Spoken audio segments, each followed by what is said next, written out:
Hello and welcome to a very special edition of Colonial Sports Center. I'm Greg Sutton, alongside me as always, David Szymanski. Now David, tonight we're going to be covering not only a couple things that we usually do on Colonial Sports Center, but we're also going to be covering a very special sporting event. You want to tell everybody what it is?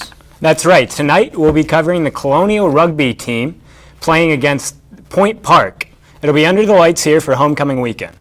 So, as some of you already know, rugby is the predecessor to the game that owns Sunday nights, American football. So as we go through these rules, it's highly likely that you will recognize some of the similarities. The rules for rugby range from very basic to very completely and utterly complicated.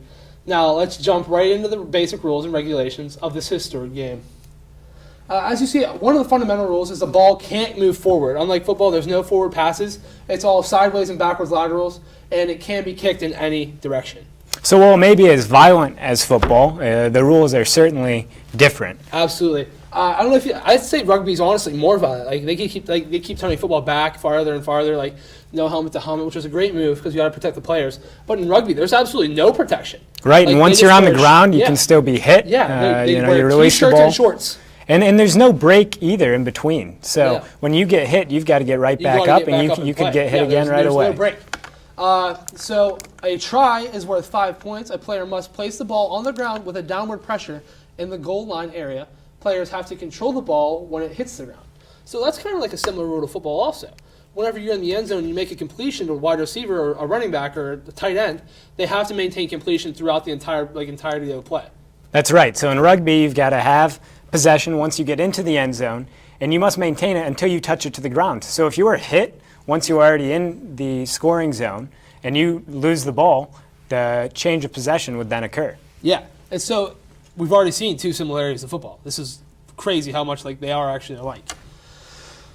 A conversion, a place kick after a try with 2 points on the line. The kick takes place anywhere in the line where the try occurred.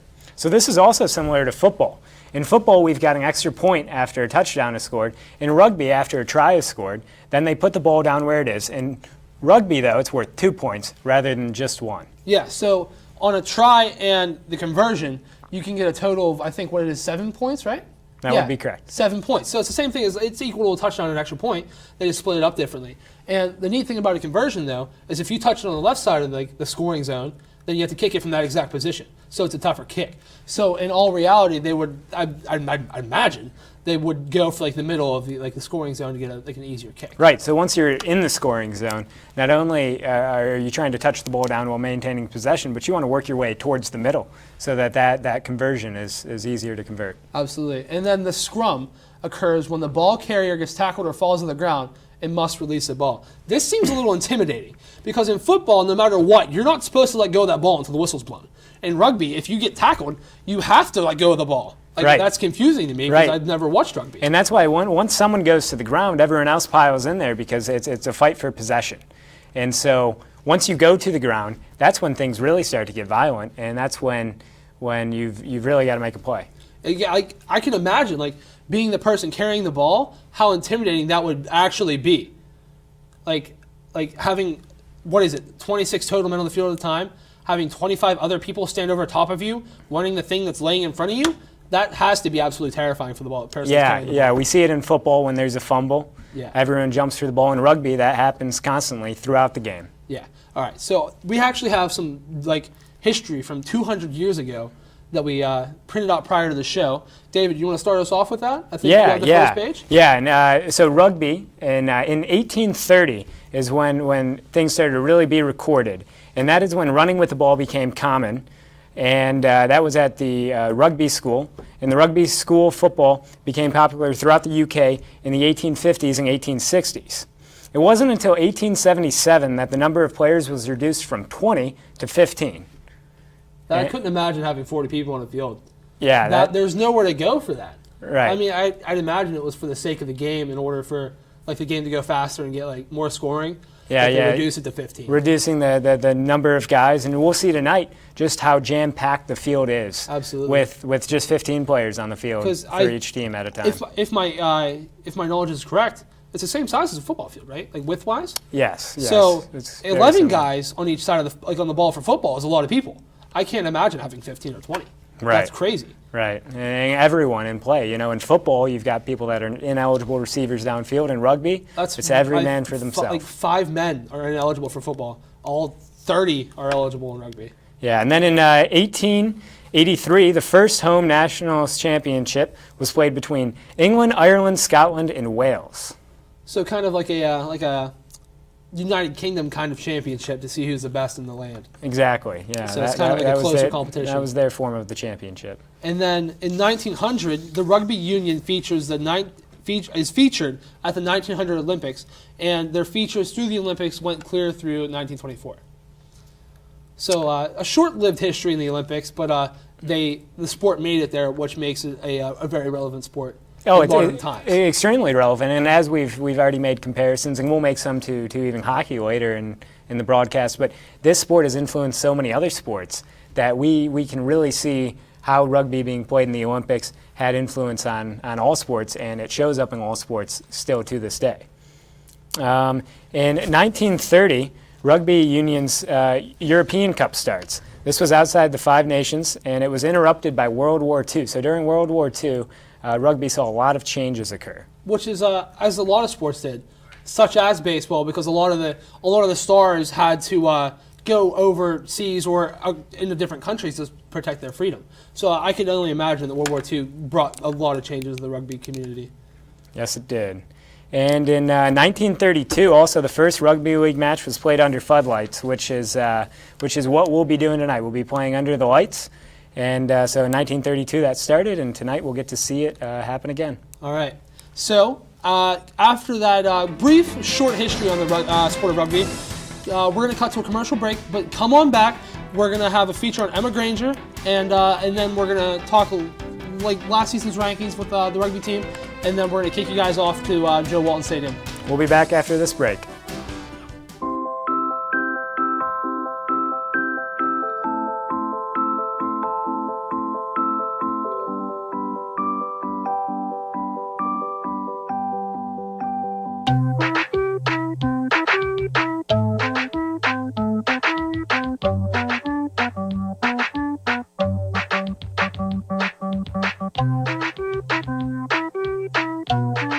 Start a story. Adopt at theshelterpetproject.org.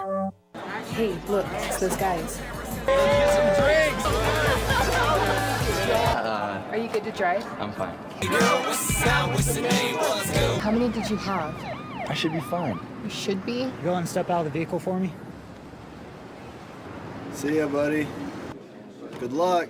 So turns out, buzz driving and drunk driving, they're the same thing, and it costs around $10,000. So not worth it.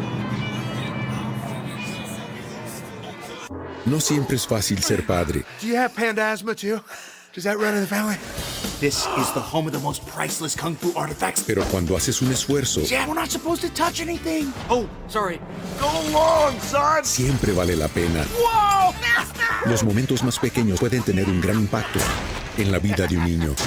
Toma el tiempo hoy para ser papá. I am gonna get you. I'm gonna get you. Llama al 877-4DA-411 o visita fatherhood.gov para obtener más información. So, I just moved in with this family, and it's embarrassing. The little one, he likes to go outside and crawl around in the giant litter box. I don't know what he's doing. I mean, I was born and I knew how to use the litter box. Look at that! That's disgusting! Oh, poop already! You're making me nervous. Oh, okay, I can't look at this anymore. I really hope he grows out of this, for his sake. And welcome back to this very special edition of Colonial Sports Center, where me and my partner David have been talking a little bit of rugby. But before we jump to Joe Walton Stadium, I do believe there is something that we put together for a freshman this year. We did. The women's volleyball team stands at a record of 5 wins and 7 losses on the season. As the team looks to host the Colonial Invitational, we would like to take a look at a player who has made a difference in her first year. With the team, Emma Granger, the new 6'4" blocker for the team, was recently named the NEC Rookie of the Week due to her tremendous play thus far. Now we'll take a look at a piece done for her this season. Hi, I'm Emma Granger. I'm a middle hitter. I'm from Dalton, Ohio, and I play for Robert Morris University. Emma Granger is one of 8 incoming freshmen on the Colonial women's volleyball team. We got a chance to sit down and talk with her about her background in the sport, her goals for this season, and what made her commit to Robert Morris. I just really like the coaches, and when I finally got to meet the players, I really liked all of them, and it just really felt like the right place for me. I really loved the campus, and it has a nice homey feel, so that's why. Whatever I need to do is going to be my role. We have a lot of upperclassmen, so just whatever they need me to do is what I'm going to do, I guess. It's a lot of fun. We're all so young and we're all learning together, so it's a lot of fun. It's going to be really exciting to see what we can accomplish in our 4 years here. I think that by the time we're seniors, our chemistry is going to be insane, and so I'm really excited for that. The upperclassmen really push us to be our best.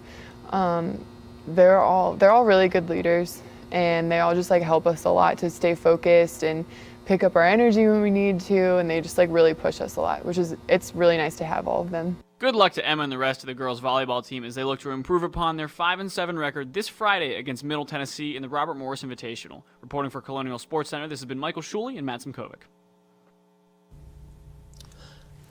Welcome back. That was a great piece on Emma Granger, and we'll look forward to see how she does with the volleyball team this season. But now we've got to turn our attention to the game of the night. Absolutely. And last season, the RMU rugby team finished 10th, and I'm guessing it was the division. There really wasn't a specification on what it was, but I'm guessing it was the division that they're in. They were 7-0, but they did lose in the championship game. So kind of a letdown to a stellar season for the Colonials last year.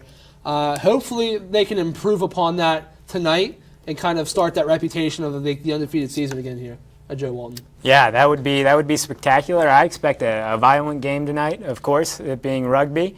But I hope that we can avoid penalties and to capitalize on scoring opportunities throughout the game. I think now would be a great time to explain what exactly happens during penalties. So it's somewhat similar to hockey. It's called the sin bin, which is where a player goes when they commit a penalty, and they head there for 10 minutes, so the team is one player short, and they're able to come back into the game after that 10 minutes is gone, but with a huge loss to the team. So it totally makes sense now that whenever I watch an NHL hockey game, when Doc Emmerich says, and it looks like they're going to send him to the sin bin for 2 minutes, tripping, it makes total sense now because he got the reference from rugby where it's actually called a sin bin because you sinned on the field. Right. So now there's that relation of hockey we were talking about earlier where the sin bin is the penalty box in all relations. Exactly. So that's kind of a cool, it's weird how one sport that doesn't involve ice or a piece of rubber ties into so many other sports such as football, soccer, hockey. It's an amazing thing. Yeah. We've got all sorts of sports drawing influence from rugby, and we'll get to see that tonight. And my prediction for the game tonight, I think the Colonials win it being homecoming weekend. We've got to hope that they can pull out the win for the fans if they're able to make it out to the game tonight. And I would also expect it to be a close game. Absolutely. I have the same expectations for the game tonight. Of course, being broadcasting from Robert Morris, I do hope that the Colonials win. But I haven't really seen Point Park play, and it could be a close game. They could lose, they could win. It's all up in the air, honestly. I'm not entirely sure what's going to happen, but hopefully it goes the Colonials' way tonight. Yeah, you've got to think. I mean, we haven't seen Point Park play their rugby team, but they're a city rival, so we've got to think that the games are going to be intense with them being a close rival to Robert Morris. They're a similar size school, so talent on the field should be fairly similar throughout the night. And honestly, one of the biggest things I'm looking forward to tonight are the scrums and the mauls with the ball, because I kind of want to see how that works. Yeah. Just to see in the rucks too, because it all seems so complicated when we were talking about it earlier. I wasn't entirely sure what goes on with it, so it's going to be interesting to see how that actually works in a live situation. Yeah, and we'll see how the touchdowns work with the extra points, see if they can make it to the middle of the end zone, and hopefully they are, so that those conversions are easy tonight and we can get big leads early. All right, now we're going to throw you to Joe Walton Stadium to Logan Carney and Ryan Giacobbe for the game.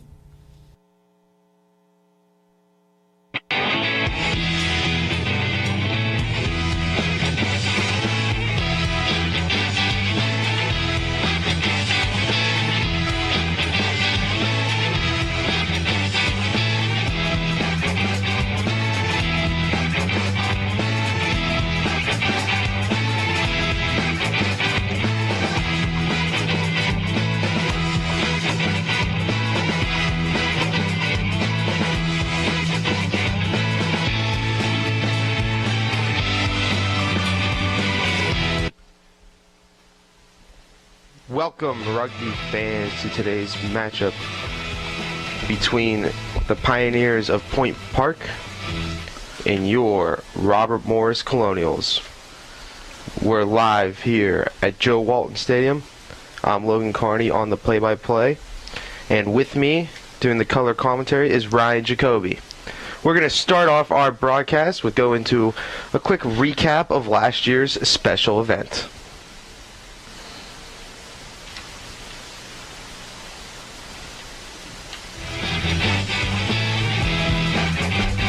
We're going to start off here in the try against Fairmont State. You can see a quick try right there, put 5 points on the board for the Colonials.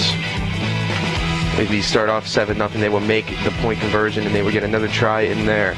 And now we're going to see the conversion kick coming up, I believe. And the conversion kick is going to go up, and it is good. Bangs off the scoreboard there, makes it 14-0 on Fairmont State. There's going to be a scrum right down by the try line, and it's going to go in, and they're going to do a quick line out. You see the scrum, he's going to take it down, and he's going to try and get it in. He's going to get it in the try for another score, and that will make it 24-0. Robert Morris, they will get the conversion kick and make it 26-0 with just about 2 minutes left here in the half, and they're going to try again to get it in, and of course the onslaught continues, and it will now be 31-0 the Colonials. A little bit of another try down here.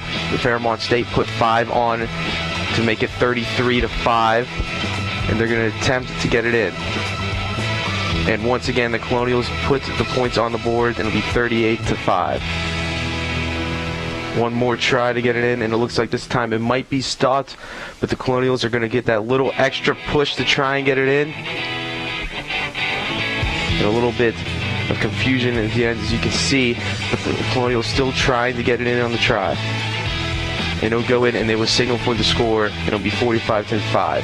Now here is the moment of the game that everyone remembers. 24 minutes left, a fight right at the end. Being tried, you can see a couple players attempting to break it up there. That is actually where the game would end. There was a big fight at the end of the game, and they had to call it due to the amount of ejections. But the Colonials ended up winning that game 45-5. Once again, thank you for joining us, and we'll be right back after this quick commercial break.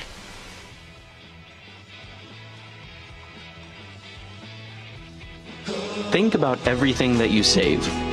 You save gas, you save money, you save time. But have you ever thought about saving life? That's right, life.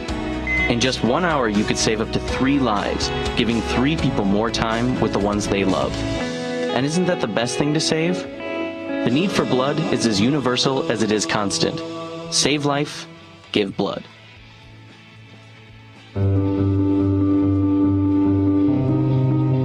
What do you wish for? A nice life? Nice things? Or do you wish for something more? A sense of purpose? Do you wish to discover a cure? To write code that cracks an unsolvable question? To further our exploration into space? Or to invent something that changes everything right here on Earth? Well, if that's your wish, make yourself ready. Because when you look back, you'll see that you didn't just make wishes, you realized them.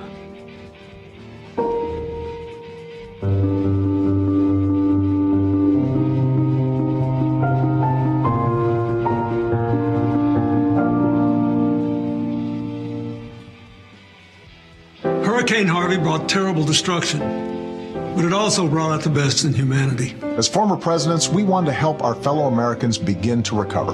Our friends in Texas, including Presidents Bush 41 and 43, are doing just that. People are hurting down here, but as one Texan put it, we've got more love in Texas than water. We love you, Texas. Donate to oneamericaappeal.org. We are all in this together. Thank you. Thank you. Thank you. Thank you. Thank you. Welcome back, rugby fans. We're going to start off throwing a quick shout out to Robert Morris TV at the Mid-Atlantic Emmys that happened this past weekend. CSN took home a Collegiate Student Production Award at the Mid-Atlantic Emmy Awards in Hershey, PA this past weekend. We'd like to give a shout out to all of the people that were involved. It was a great broadcast.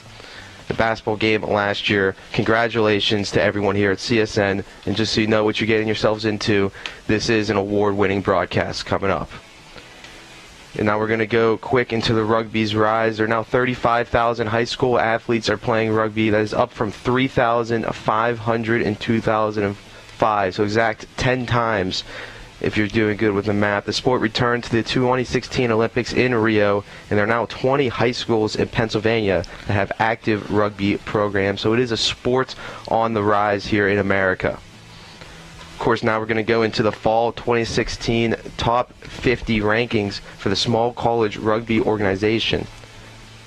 Number 1 at the top, we have Xavier, followed by Tufts, Wisconsin, Southern Indiana, and Maine. And we get down all the way down to number 14, where your Colonials sit. You can see there on the screen there. Your Colonials sit at number 14. Last year, they finished the end of the year at number 10. This year, they start off at number 14. So a lot of high hopes for the Colonials this season.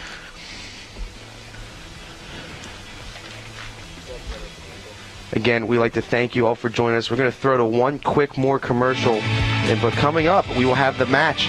Get ready for it. Point Park Pioneers taking on your Robert Morris Colonials. I'm Logan Carney. Stay with us, and we'll be right back.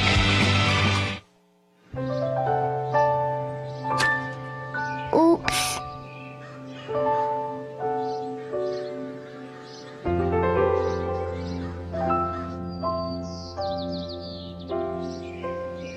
Uh-oh.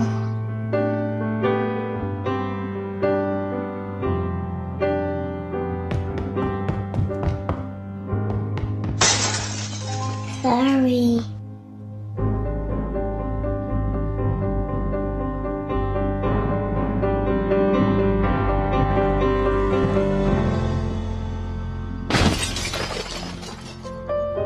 Get on top of it before they do.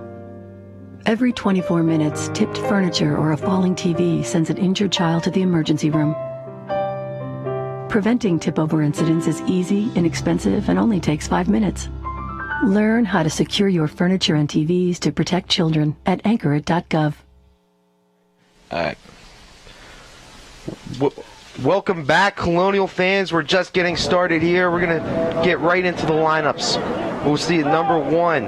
That is the props. Number 1 and 3, we're going to see Jake Cromer, and we're going to see Ethan Cherkoff. Those are going to be the 1 and 3. They are called the props. At number 2, the hooker, we will have Grant Malarski.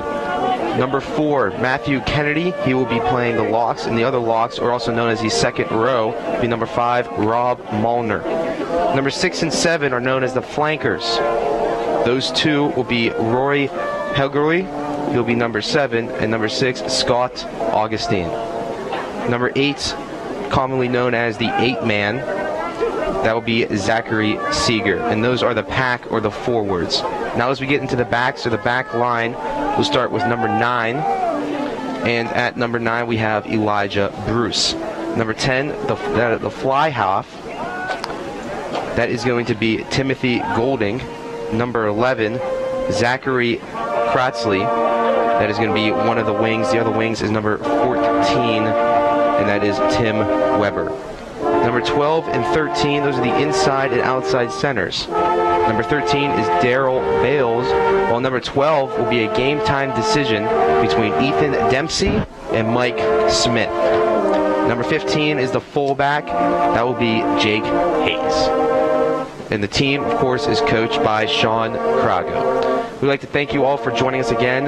This is on CSN, your Colonial Sports Networks. I'm Logan Carney, joined by Ryan Jacoby. Ryan, what are your thoughts on the game that we're about to witness? Well, based on the recap from earlier in this broadcast, it looks like the Colonials have definitely got their work cut out for them, and they definitely have some work to do against the Point Park Pioneers here tonight.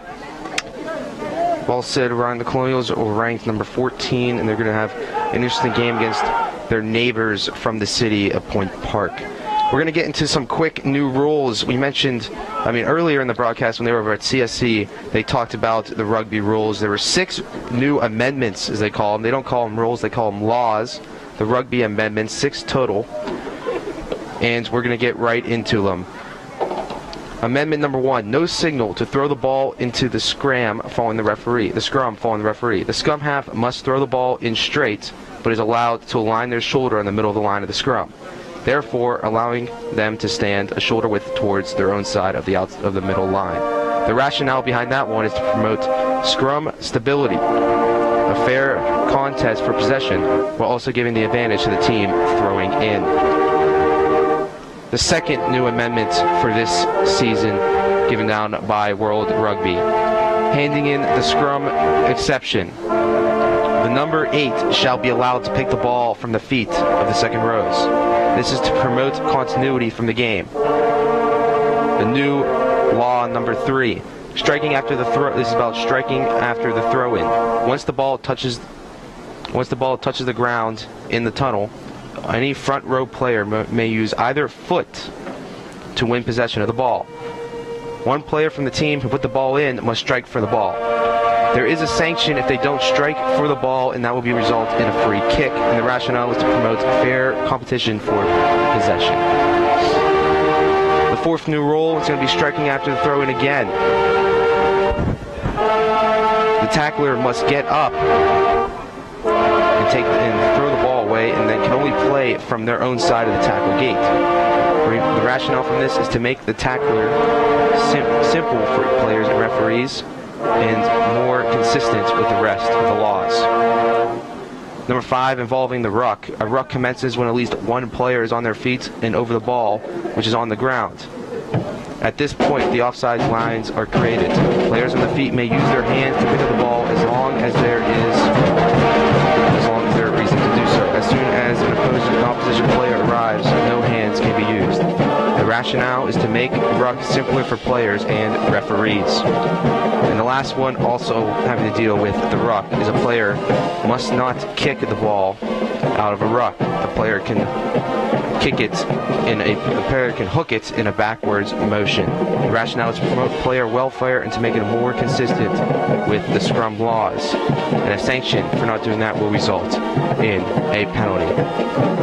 We're just 2 minutes away from start time as we hear the Colonials play their fight song. Sooner or later we'll have the anthem coming up. Ryan, are you excited for today? Oh, absolutely. This game, as like I said before, they obviously know what they're doing, and like when we saw them during practice, they looked so prepared. Well said, Ryan. We are now going to go down the field. John Talushi on the national anthem.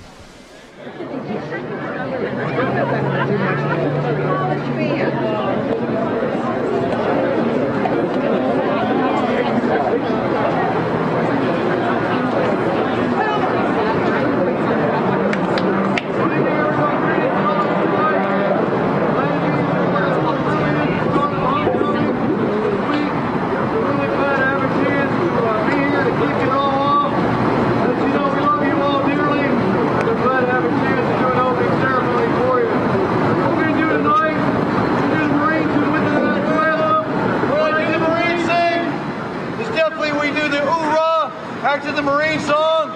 You can sing and clap to this song. These songs are part of American history that we don't hear enough of, so we'll do the Marines hymn with the national anthem. But before I sing, we want to take time out to thank, of course, my helpers that helped me tonight to make the ceremony so wonderful. Let's give them a hand for being an inspiration.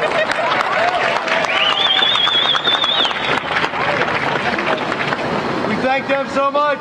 And we thank, of course, our marching band, cheerleaders, the dance team, the players, the coaches, our family and friends, the referee that teaches the game as far as I can go. he referees the game, and the family and friends that come not only tonight, but all of our alumni that comes during this weekend.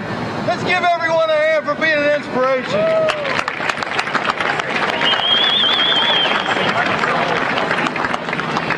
Thank you so much. I wish you the best today. Have a wonderful game today. Remember the friendships you have for a lifetime. Good luck in this game. Good luck the rest of the season. I wish you and your friendships and your families have a great rest of the season. And great homecoming to all of us this week. Hope it's a great one for you and your families in many ways. Please rise. We honor America and honor freedom. Check it.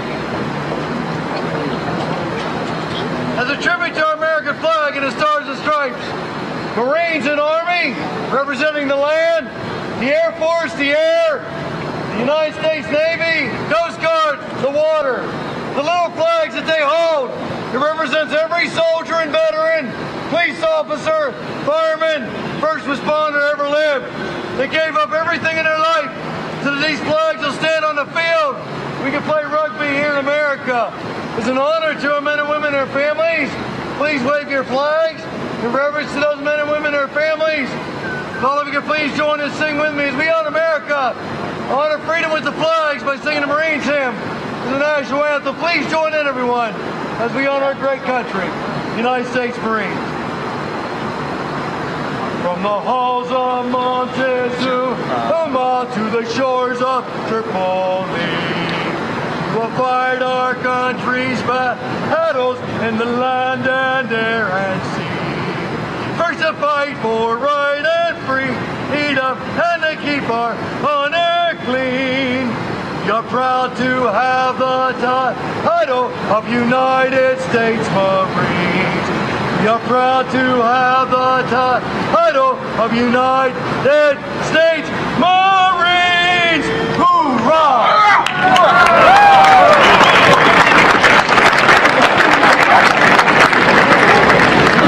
Thank you. And as we go from that great song representing our armed forces, the national anthem, and we've sung this many times, but let's make it very special tonight. Really wave the flags, really sing with me, really make it what it is to be an American as we honor our country and honor our freedom for the United States of America. Oh, say, can you see Marathon's early light? What so proudly we hailed at the twilight's last gleaming, whose broad stripes and bright stars through the perilous fight, o'er the ramparts we watch, burst so gallantly streaming, and the rockets' red glare, the bombs bursting in air, gave proof through the night that our flag was still there. Oh, say does that star-spangled banner yet wave for the land and of the free and the home of the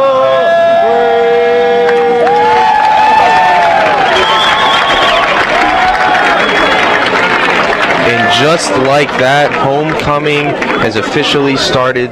The rugby game kicking off homecoming festivities here today.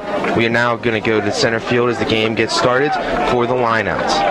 In case you're not familiar with the lineouts and you're just tuning into a rugby match for the first time, because we know it's bigger overseas than it is here in America, the lineout, it looks something like a jump ball in basketball, if you want to describe it that way. Basically, a player will throw it in, and the teams will line up opposite each other, but one player will throw it in the middle of what's called the tunnel. And the tunnel will be what the two players make inside the line, and forming the lineouts. The lineouts restart the play after each ball, and of course the game.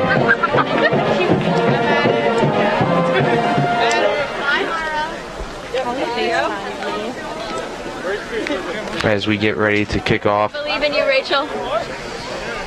Ryan, any last minute thoughts before the game starts? Just hoping for a good game between RMU and Point Park tonight. A good game is one thing to hope for in any night. It's great commentary there, Ryan, as we get excited here for the game. Absolutely. Robert Morris will start with it.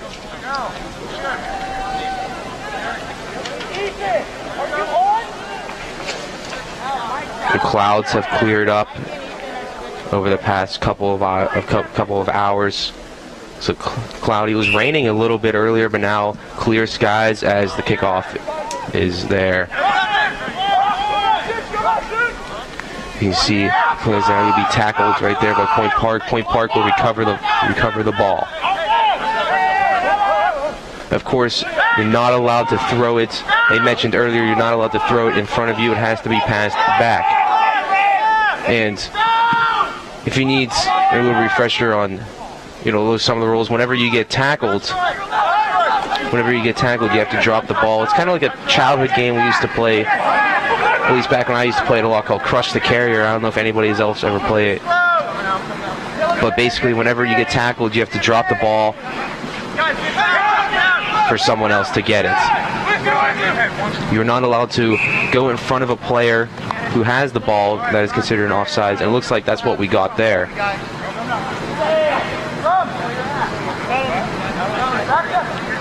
So the offsides calls, it looks like in the Colonials, will give the ball off to Point Park. Colonials coming into this year with a lot of hope. The 14th ranked team in the small college rugby. That is out of 185, in case you were wondering how significant that number is. So they are 14th out of 185 colleges out there. You see the Colonials, they're getting close. They're down. If this was football, we'd say they're down at about the 14.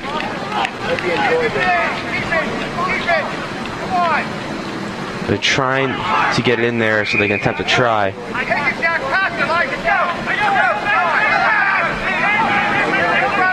They're going to kick it to themselves, and they're going to try it in there. It looks like they're going to get to about the 5.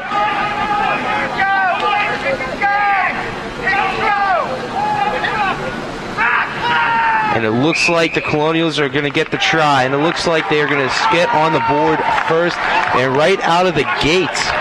We just threw about 2 minutes and 15 seconds into this broadcast. The Colonials put 5 points on the board. Ryan, you gotta like what you see there. Yeah, no doubt. What they were working on during practice, definitely pulling off here, because to get 5 points right off the bat is something really worth pushing for.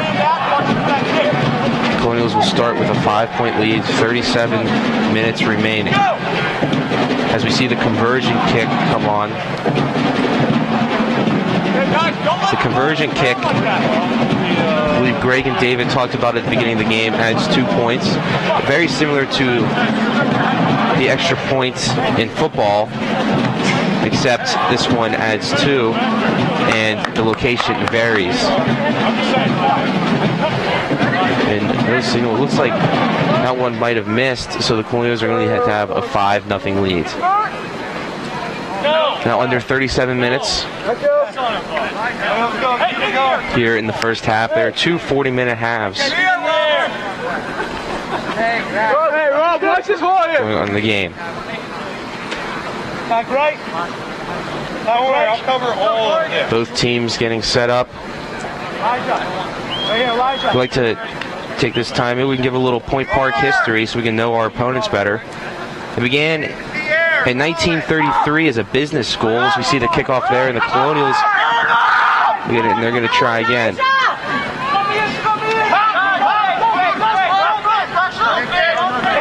It looks like we're going to have, as we have a ruck. No, the Colonials going to come away with it. He's going to try and cross what will be a football 40. Point Park just not being able to get the ball down at all, showing no signs of offense. It looks like there's going to be, I believe, an offsides call. Looks like an offsides call. And they're going to have a line out.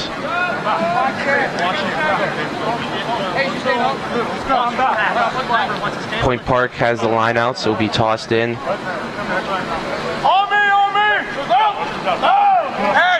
As you see on your screens there,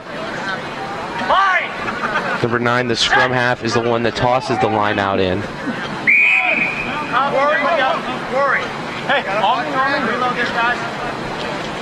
Don't push early.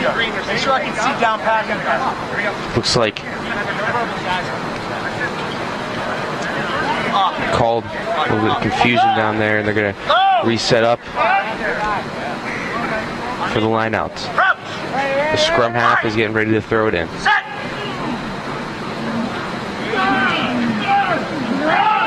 And the scrum half is going to pick it up, and he's going to toss it back. Because now we get back onto the Point Park side of things. In Point Park, you know, we're going to keep using the lines on the football field because it makes it easier to dictate where the ball is. But Point Park has yet to get the ball past the 40-yard line. So the Colonials already have 5 points on the board. Again, it's still 6 minutes into the game, so it's still early. But you got to like what you see from these Colonials so far. Oh, yeah. Yep. Ron Morris is pushing to get back and score some more points towards their towards Point Park's end of the field. As we see another line out, this time will be thrown in by the scrum half for Robert Morris. It'll be picked up. That is the 8-man picking up. And again, we mentioned the new rule this year. The 8-man is allowed to pick it up. That is a new rule, new law. My apologies, an amendment. As Robert Morris tosses it back, you're not allowed to toss it in front of you. That is a football thing. That is not a rugby thing. A great run there. It looks like that was. They're called penalty kick. And he's going to run it all the way in. What a great run there. He's going to take it all the way to the try, and that is going to go past the try line, and they're going to give it to him, it looks like. Oh, nope. Looks like he just short. I thought I had it up here, but what do I know? I'm just a broadcaster. That was very, very, very close. Did they give it to him? Looks like they might have. No, it'd just be about the 5-yard line. Again, it looked like one from up here. It fooled us up in the booth. Let's see what happens here. As we get back, they're going to set up in the line out. It looks like the scrum half for Point Park is going to throw it in. And they're going to reset the line out. Again, if you're just joining us, thank you for tuning in. This is Colonial Sports Network. I'm Logan Carney here with Ryan Jacoby up here in the booth. This is what's kicking off homecoming festivities for us. We'd like to thank you all for tuning in. The Colonials have a 5-0 lead here with just 32 minutes left in the first. There are 2 halves played in rugby.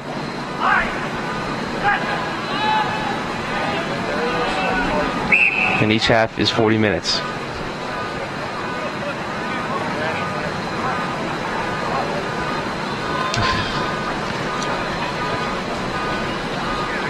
And it looks like they're going to keep setting the line out here. Nobody has been able to come away with it so far. Again, new rule this year. The 8-man is allowed to pick it up. It will be thrown in by the scrum half or the number 9 on the field. Rugby is very interesting. That the numbers in the back of their jerseys, and it'll finally be picked up by Point Park. Will be recovered past the try line for Robert Morris. But very interesting is that every other sport has players get to pick their own numbers. For rugby, the numbers in the back represent the positions.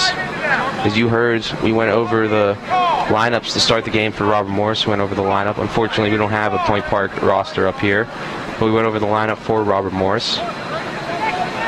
And we mentioned both a number and a position. The numbers on the players' jerseys are representative of their position. As you see the line out again, it looks like Point Park is going to come away with it, but Robert Morris is going to dive in, and it looks like they're going to give him the try. And they have. So it'll be 10-0 lead now for the Colonials. And Ryan, after getting all the way down there and stalling for a bit, what were your thoughts on that one? Oh, they definitely, they're definitely pushing their end. They kept pushing Point Park back, and Robert Morris was able to score 5 more points. Robert Morris got 10 points on the board. It is 10-0. 30 minutes left in the first half. And here comes the conversion kick.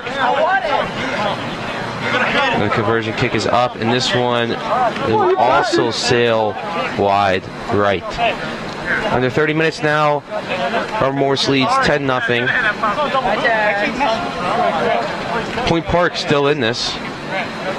Again, we're going to give you a little bit of history about Point Park. We started earlier before that took off for the Colonials. 1933, they started. It was just a business training college with a enrollment of just 50. It took place at just one room, a single room. Pretty similar to how Robert Morris took off as a business school before it branched out. In 1960, the school moved to downtown, and they got 880 students, and that's when they became Point Park Junior College. That was 1960, and that's when they started taking off. And just 5 years later, they became 4-year status and was officially recognized as Point Park College. And the Colonials are going to take this one.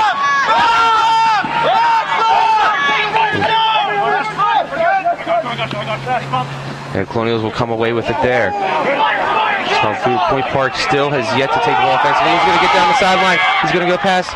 He's going to pass. He's going to Drew got a man at the 30. Past the 20. Past the 15. There's a man right on his back, and he's going to tackle him. No, he'll get away. And it looks like they're going to give him a try. And what a great run there. Wow. Unbelievable run there.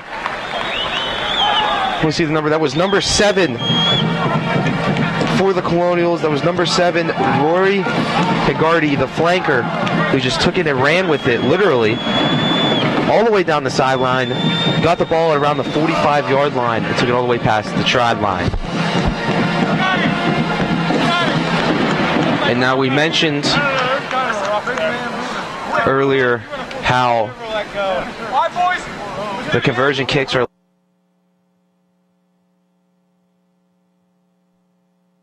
ranges here.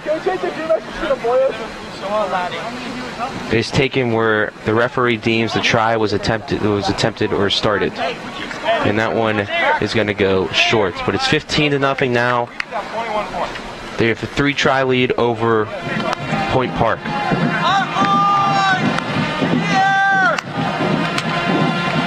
Now, Point Park, when they became a 4-year college, that is when they started to introduce their famous things, which are their dance and theater production, as well as their broadcasting program. Both extremely good programs and 2 of the best around here. Although, I mean, we're up in the booth now. I don't know if any of us would say Point Park is a better broadcasting program than Robert Morris. Yeah, that I agree with your statement. You know, it's all fun and games up here. We like to trash talk our opponents' programs. But with the budget climbing out of the red in the 1980s, they officially went beyond 1,000 students. And that is when things started to get real big for Point Park. Point Park trying to get anything resembling some good movement here. Point Park, they will have the penalty kick. Now you can kick the ball in front of you, but you cannot throw it. Of course, on penalty kicks you can't throw it regardless, but you can kick the ball in front of you, but you cannot throw it. That's the only way you can move the ball. You can kick it in any directions. As you see there. Point Park has been attempting that all game. Unfortunately, it hasn't worked out for them. Unfortunately for the Colonials, they were able to take those and get it to 15-0 lead. With 25 minutes left in the first half, I'm Logan Carney here with Ryan Jacoby on Colonial Sports Network. We'd like to welcome you all. As always, we'll be bringing it up all throughout the broadcast to our homecoming festivities. This is what kicks it all off. Let's get ready into line out here. We'll get into some more Point Park so we can understand our opponents even better. Now, after the steel factories closed in Pittsburgh, that's when the school started going through downspin. And as we see some action on the field, they're going to set up They're going to give a penalty kick. They're going to give a penalty kick for the Colonials. But once the steel factory's closed, things started getting difficult for Point Park. And they almost sold to Duquesne. They were right about to sell to Duquesne before the plans were scrapped. They ended up getting out of the red, and in 2004, the school officially became a university, and now they are known as Point Park University. Some notable alumni include Greg Brown, famous Pittsburgh Pirate broadcaster who I've had the chance of meeting on several occasions. Don Kelly, a former MLB utility man. He played for the Pirates, the Tigers, and the Marlins from 2007 to 2016. They have a really good baseball program over at Point Park. And former Robert Morris head basketball coach, Matt Furgenick Jr. So, a little bit more connection beyond rugby. Would you say, Ryan? Yeah, there are some notable alumni between RMU and Point Park University. Let's just set up another line out.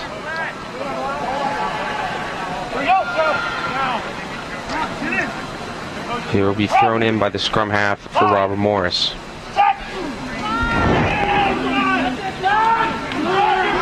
Push away will be Point Park that comes away with it, and Point Park has their first any positive sign for them as they've gotten it down to the 25-yard line. Point Park moving in within the 20 now. Now on a standard rugby field, they have two markers between the half line and what is called the try line, which is basically the end zone if you're comparing it to football here. They have two markers between that. There's the 22-meter line, and then there has the 10-meter line. The 10-meter line is between the 22-meter line and the touch line. The touch line, I'm sorry, not the touch line, the halfway line. The touch line is what's considered the sideline.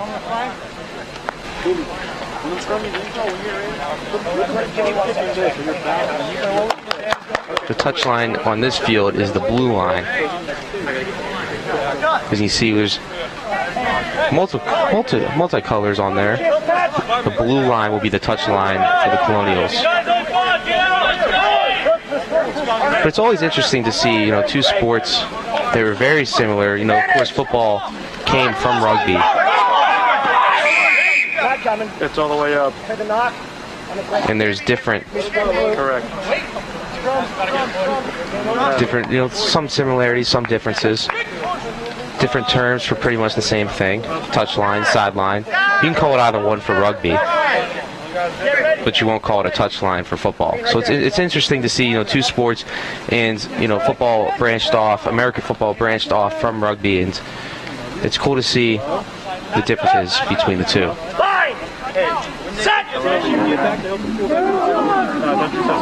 As we get into the line, it'll be thrown in by the Colonials, and Colonials is going to pick it up. And he's going to take it all the way down to about the 26. As we get through, it looks like we're going to have a rock here. It's still a hole. The Colonials trying to push it back onto the Point Park end. Colonials have the 15-0 lead. They've done a great job all day at moving it onto the other side. There's about 20 minutes left here in the first half. 2 40-minute halves with a 10-minute halftime. And there's the penalty kick. And that won't be out of the touchline. That's going to go all the way to the trees. So some lucky fan that's driving by just got himself a souvenir. And it looks like there's a couple of people going down the hill to grab it. Then we're going to have the Colonials are going to throw it in.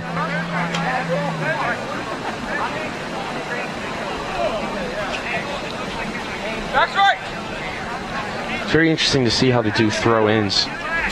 Of course, that's something that's in both basketball and soccer.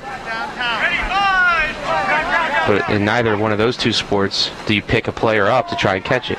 It's very interesting. It takes a lot of physical strength, and it's not as respected here in the States as it is overseas, but it really is a physically challenging sport.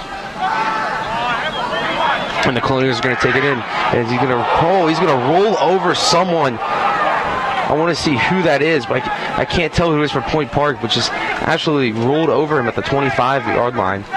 And we're going to get the scrum here, and he's going to take it down into the 10.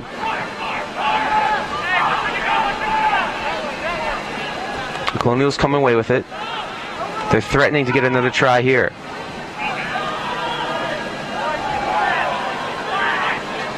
You see just a lot of pure physicality being used, a lot of muscles there, and he's going to get away with it, but he'll be tackled from the side of his jersey. As we got a ruck here fighting for the ball. Looks like it'll be the Colonials that come away with it again, and we have another ruck. A ruck, of course, is when you see these groups of players fight for the ball that's on the ground, not to be confused with a maul, which is when it happens when a player has the ball. It looks like the Colonials have gotten another try, and that is going to make it 20-0 at least.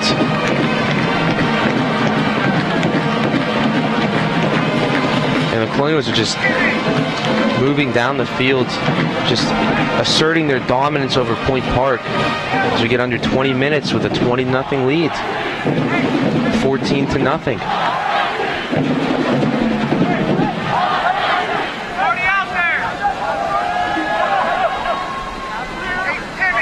And number 8 for the Colonial, Zachary Seeger, is going to take the conversion kick. He's 0 for 3. Another pretty difficult one here.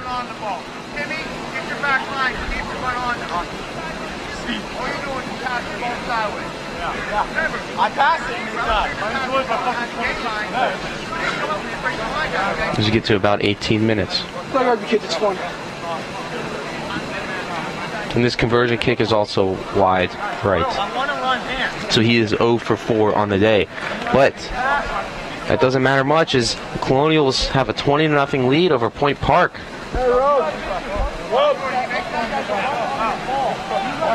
It'll be if this was American football, it'd be a 3-touchdown lead, but in this case it's a 4-try lead.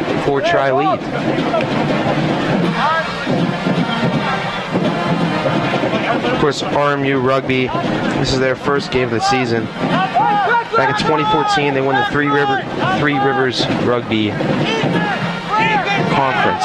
Of course, that means they got to go to the Nationals. They have not won it since, but last year they made it all the way to the conference finals before they lost, unfortunately. Back on August 26th, Robert Morris hosted an alumni game. As we see another great drive, he's going to say he stepped past the touchline. But on August 26th, Robert Morris Rugby hosted their alumni game, where all of the players, including some from that 2014 team, came back, and it was a 45-45 tie. So you see the way the program is going. It's really been a good one these past couple of years. Again, number 10 at the end of last season, number 14 this year.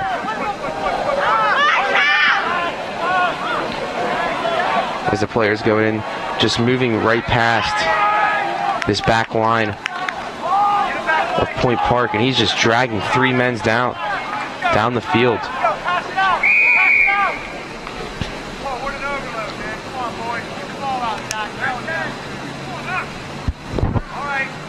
And they're going to give the penalty kick to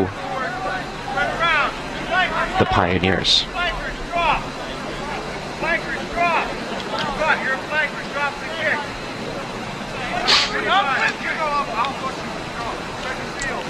Again, we'd like to thank you for joining us. 15 minutes left in the first half. We're here at Joe Walton Stadium, live, bringing you your first event of homecoming weekend here at Robert Morris. And the Colonials attempting to get another try here. As we got a ruck, but the Colonials will come away with it. It is number 7, Rory Higarty, who had one of the tries earlier today. That long one, the 45-yard one. And Colonial is moving down, showing great lateral ball movement. Again, you cannot pass the ball in front of you in rugby. You can only throw it behind you. You can kick it in front of you if you wish. Point Park has tried that a couple of times. It has not worked out for them, judging by the 20-0 score for the Colonials. The Colonials, I don't believe I've seen them kick it. Ryan, have you seen them kick it yet? In front of them besides penalty kicks? No, I don't recall that happening. Yeah, so the Colonial's entire strategy has been lateral ball movement, and it has worked out. A couple of big runs have gotten them to this lead as well. As we see the scrum half for the Pioneers pick up the ball, and he's going to throw it behind it. Now they're going to try and lateral their way down. But a couple hard hits there. You see him holding his shoulder, and he might have to come off. As it looks like they are going to take him off. He gets immediately off the field. See him holding that shoulder on the sideline. That is number 13. Or is known as the inside and outside center for the Pioneers. So we'll keep an eye on him up here in the booth. So he's holding that shoulder on the sideline, shaking his arm a little bit, as he got hit by two guys on both sides. And that's the thing about rugby. A lot of hard hits. American football is what it is because of rugby. We'll get into that history a little bit more later. But these players don't wear pads. They don't wear shoulder pads. They don't wear helmets. And those hits gotta sting.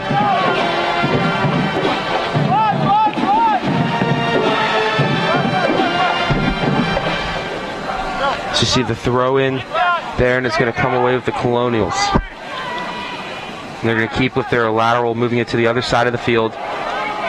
And another great run there. He got at least 15 yards there.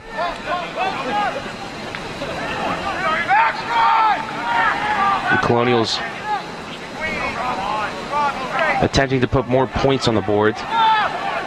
Trying to get another try, I say. And it looks like we're going to have a maul here. Again, a maul is not to be confused with a ruck. A maul is when a player has the ball and that pile forms, where a ruck is whenever a player doesn't have it. And we're going to see it go to the sideline, and there's another try for the Colonials. And now it'll be 25-0. And the Colonials just running away with this one. They keep trying to get those tries, and they're succeeding. 12 minutes left here. And Ryan, you got to like what you've seen so far. Oh, yeah. The Colonials are running away with this first half. They're up 25-0 with Point Park. Like I said, they have nothing, and they have no points right now. And they really if Point Park really they really need to step up their game if they plan on catching up. Yes, they do need to step up their game, and it's 25-0. Again, anything can happen in the game of rugby, but the Colonials are just running away with this one. As you look up on that scoreboard there, with 11 minutes and 30 seconds left. The conversion kick, again, will be missed. He's 0 for 5 on the day. But when you keep getting those tries, it doesn't really matter about the conversion kick. Conversion kicks in the end only add 2 points, while the tries add 5, and it is 25-0 because the Colonials have 5 of them. Last year, the Colonials started off their year, I may say, in the same situation. You saw earlier in the broadcast, got off to a great start before the fight at the end ended the game. They had to call it early. They ended up winning 48-3. And it looks like this game is right on that same pace. 3 points. We haven't seen it today, but 3 points can be scored at one of two ways. It can be a penalty kick, or it could be a dropped goal, which is when a player drops the ball and immediately after it bounces, kicks it into through the uprights, and that would be 3 points, like a field goal, except a lot more difficult.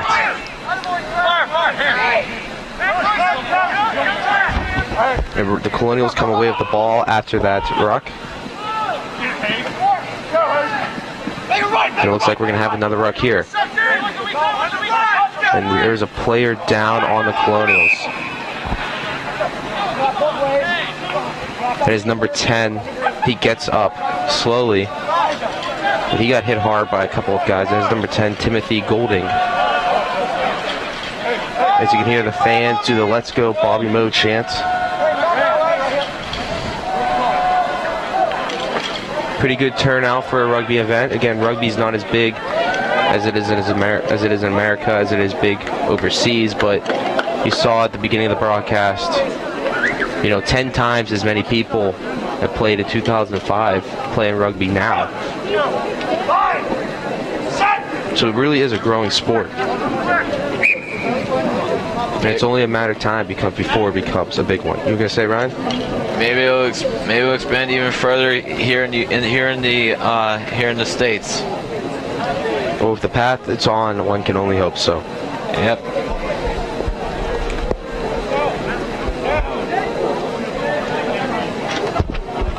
As we get set for the lineouts to be thrown in by the Point Park scrum half. And the scrum half of Point Park will come away with it. There's nobody on that right side, and they're going to try and get down that way. As they throw it behind them, a couple hard hits. Coming down, it looks like we're going to have another stop and play. Robert Morris will be given the penalty kick. And they're just going to boot this one. And there's another one that is going to go all the way down to the woods. Coming up, the CSC halftime show. Greg and David will break down the first half. Stay tuned as we'll send you to the studio. It's been an exciting first half so far for the Colonials. 25-0 lead, about 8 minutes left, which means you have about 8 minutes to check out CSC. CSC, one of the shows we do here at Robert Morris. One of the 5 shows that one's always on Thursday nights. And of course, that's why they joined us for this broadcast. Okay, this is Colonial Sports Network. I'm Logan Carney here with Ryan Jacoby. 7:30 left in the first half.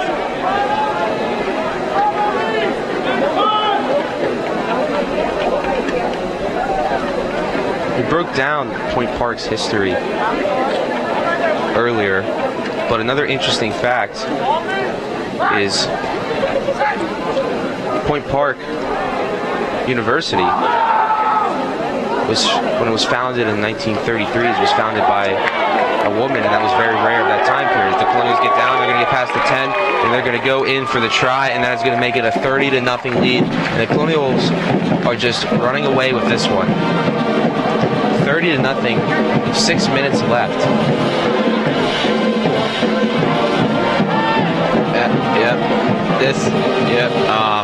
The Colonials are really holding up their end against the Pioneers here tonight. So another player comes off for the Pioneers, looks to be a head injury. As with all sports, head injuries are not good.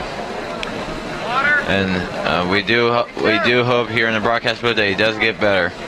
That is number 12. That is the inside center for them. So they've lost both of their inside and outside centers. They've had to put in their backups or their substitutes. As we see another conversion kick, this one from the 15-yard line. And that one is again going to be wide right. So he's missing a lot wide right. And of course, it's not going to worry us today. It's 30-0 broadcast, but Ryan, I mean, that's something you got to hope that he gets straightened out as the season goes on. Yeah, these wide kicks, they're not getting Point Park anywhere right now. Just like in football, the kicks have to go in between the poles. So mentioned earlier, we talked about earlier, as I was mentioning earlier in the broadcast, Point Park was one of the few colleges, it was very rare, it was started by a woman by the name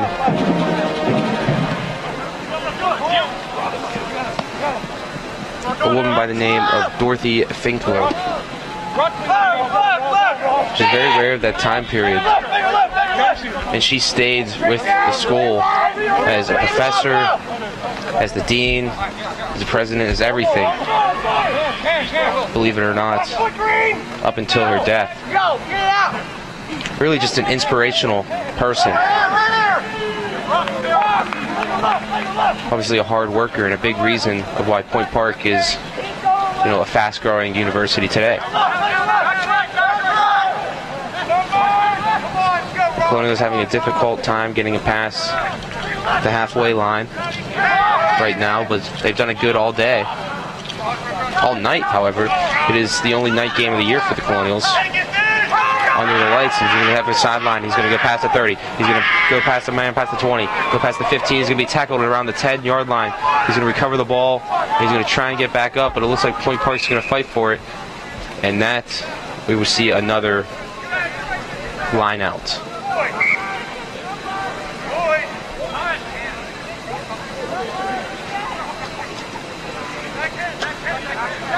So the Colonials hand the ball off to Point Park, who have the penalty kick, and they are backed up far. Colonials attempting to get another try before the half is over. Just 3 minutes and 30 seconds left. Remember, be sure to check into the halftime show at CSC with Greg and David.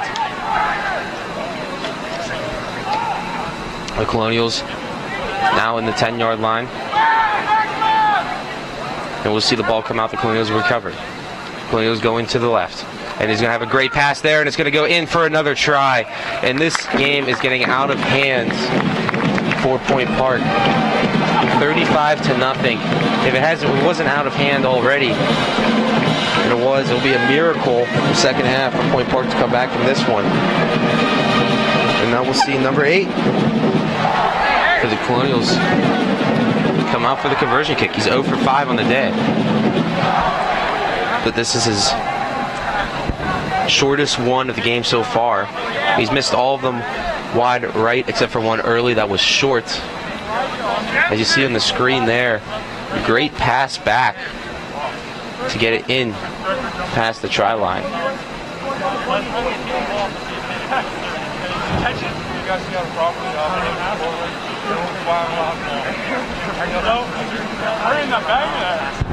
And the shortest kick, conversion kick of the game for the 8-man for the Colonials. And the 8-man is Zachary Seeger. And he's just gonna, looks like hit the side of this one. It's gonna go to the side, but again, he's 0 for 6. But again, it doesn't matter because the Colonials 35-0 lead.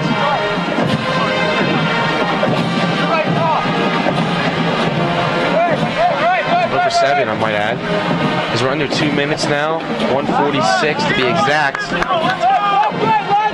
And we're gonna stay tuned later for some more RMU sports. If you're interested, you can see Sports Talk in the Berg, a show that I am a part of on Tuesdays at 6:30, or you can tune into Colonial Sports Center. We were talking about it earlier. That is Thursdays at 9:30. Get some great shows, some great programming here. We also got RMU Live on both Mondays and Fridays. Fridays, Freshman Run. And then every other Tuesday night that alternates with Sports Talk in the Berg, we have RMU Tonight, a brand new show hosted by Greg Sutton. So if you're into that kind of talk show stuff, be sure to check it all out. A minute left here in the first half. The Colonials attempting to get another try here, make it a 40-0 lead, but they can't get past the halfway line. Of course, the last time I said it, they were to move down quickly. Again, moving it past the line, and a hard hit there by one of the Point Park Pioneers. And it looks like they're going to give the Colonials the penalty kick on that one. As we get to 30 seconds left, the Colonials might just want to boot this one and go into half. They're actually going to do a line out. My apologies, misread the signals from up here. They're going to do a line out, and it'll be given to the scrum half of the Pioneers.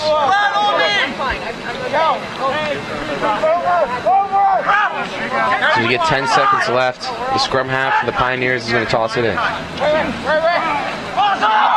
Point Park still trying to get one more. There's a couple hard hits there. And he's going to get down to 5, and just like that, the referee's going to say play on, and they're going to keep playing. And now they're going to keep trying here. The referee's allowing it to play on. This is a lot like soccer. A couple hard hits. Like I said, it's a lot like soccer. The referee has the final say. And now he's going to call it the half. So if you've been with us the whole time, then you know what has happened. It's 35-0 for the Colonials. 7 tries here in the first half. Just an amazing first half by the Colonials. They have not let up on defense, and unfortunately, though, they have not made a conversion kick. 35-0. We are going to send it over to Greg and David in the studio for CSC. We'll be back right after this. And welcome back to Colonial Sports Center. What a great first half, may I say, by the Robert Morris Colonials there. It was. Big lead early. Meticulously tearing apart the Point Park University Pioneers, piece by piece, scoring 35 points, and a miraculous number in the first half. Yeah, big lead. We didn't have any conversions with the kick for the extra 2 points after the try, but up 35-0 early. Absolutely. And not only do we see a lot of tries and attempted conversions, we also seen a lot of major league hits. Somebody, I think 2 players from Point Park went off. We won't be seeing them again tonight because the rule is once you go off for an injury, you can't come back. That's right. And let's roll some of the highlights we seen in that first half there. And here's the first one. After a bit of a scrum there, they're going to do a kick to themselves. He's going to take it right up the middle and muscle his way through into the touchdown. And that'll be a try. That's another 5 points. Colonials go up 10-0 early in the game. And now we're back, and here we go, and he's in for the try there. It was a very complicated try, honestly, because he kicked it forward and then went and got it himself. That's right. Which was a pretty amazing play. Terrific, and they go up 10-0. And here we see, I'm pretty sure it's a ruck. I think that one's a ruck. And they'll recover it, and a simple touch there. A fairly easy point for the Colonials on that one. It was. And this is going to be one of the better tries of the night here. They're going to grab the ball. He's running down the field, and watch this. Good move there. Someone's chasing him down. Will he catch him? He turns around, gives him a power move, and touches the ball to the ground for 5 points. Absolute muscle used there. There was of course there was a little bit of movement used there for that next to last defenseman there, but absolute muscle by that player. Like, he shouldered off the last guy by himself by turning around and dumping the shoulder into his chest. An absolute crazy thing. Like, because when you watch football, you run as fast as you can away from the guy that's chasing you. You don't turn around and hit them. Right. That's not how that works. There's so much finesse. You're trying to avoid contact so you continue to go. But I mean, we saw a few tries in the game where the guy was taken to the ground and was able to get back up and then touch the ball to the ground. And that's why you in rugby, you go for the contact. You don't try to avoid it. It's not so much finesse. Yeah, absolutely. Like the one try that was there, the guy literally did a somersault head first into a roll, got back up and ran for 5 more yards, I think it was. That might have been the best play of the first half. Honestly, that was a ridiculous play, which was crazy. But we're going to go to a quick commercial, and then we're going to come on back and talk a little bit more about the first half of rugby there at Joe Walton Stadium.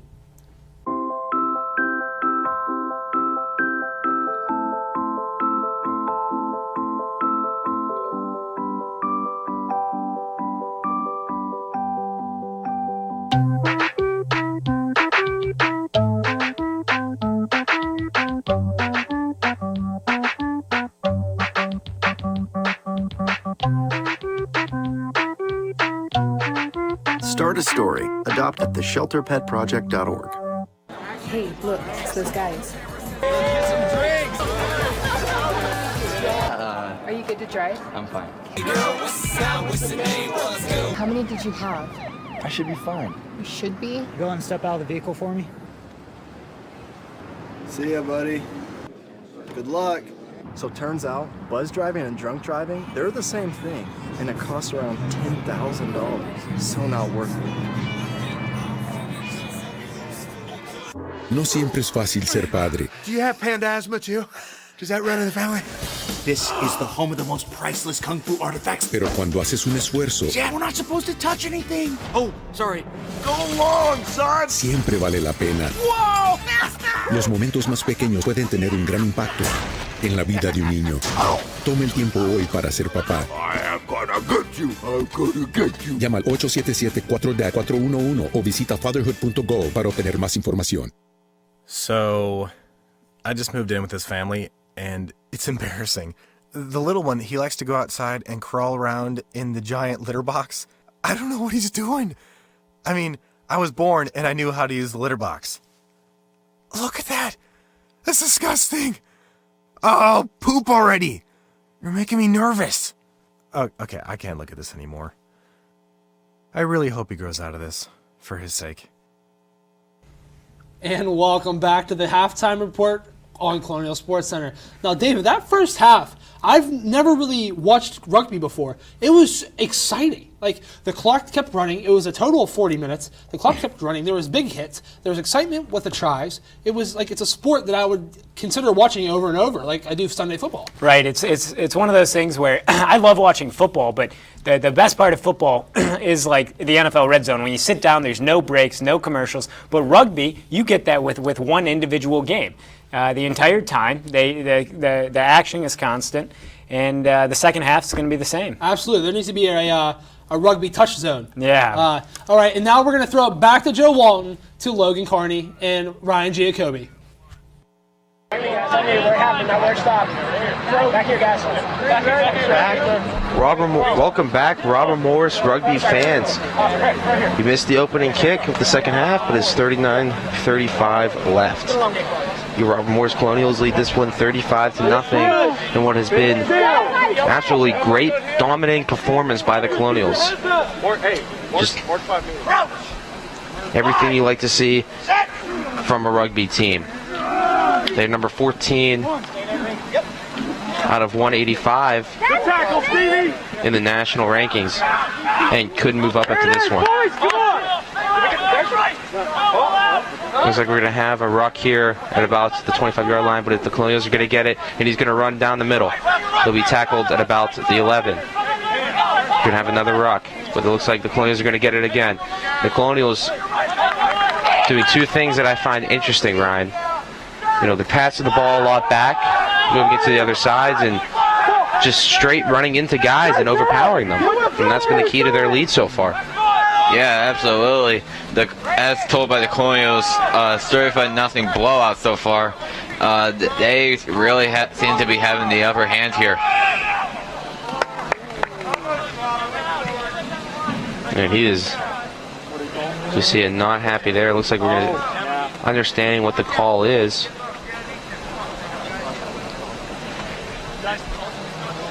But they're going to set up for a line-out.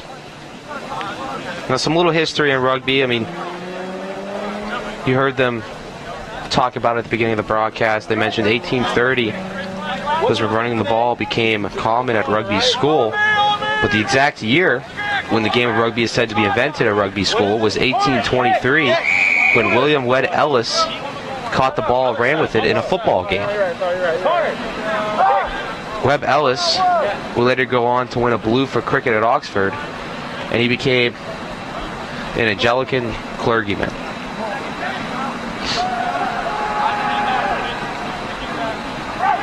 In 1857 was the first ever match played in Scotland between Edinburgh University and Edinburgh Academicals. And it was in 1864 when the first rugby clubs were formed. They were amateur at the time. And keep that in mind, as that's important as we go on. And the Colonials again threatening to get another try here. They move the ball with great power. You see another ruck here. The players will come away with it. But they're going to call an offsides.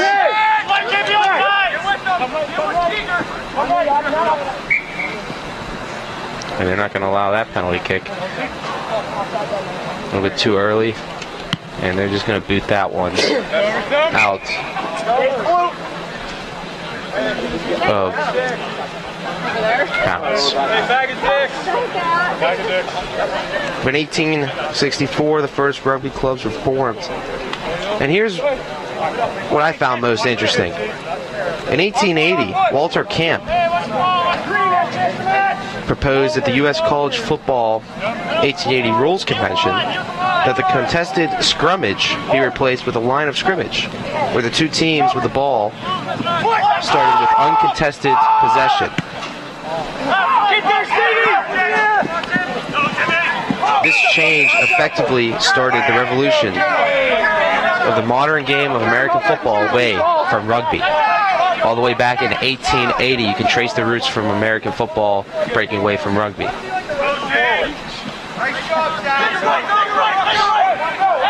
In 1895, that's when rugby split up into two groups, rugby leagues and rugby unions. And keep in mind, they have completely different rules, and a lot of rugby fans consider them two different sports.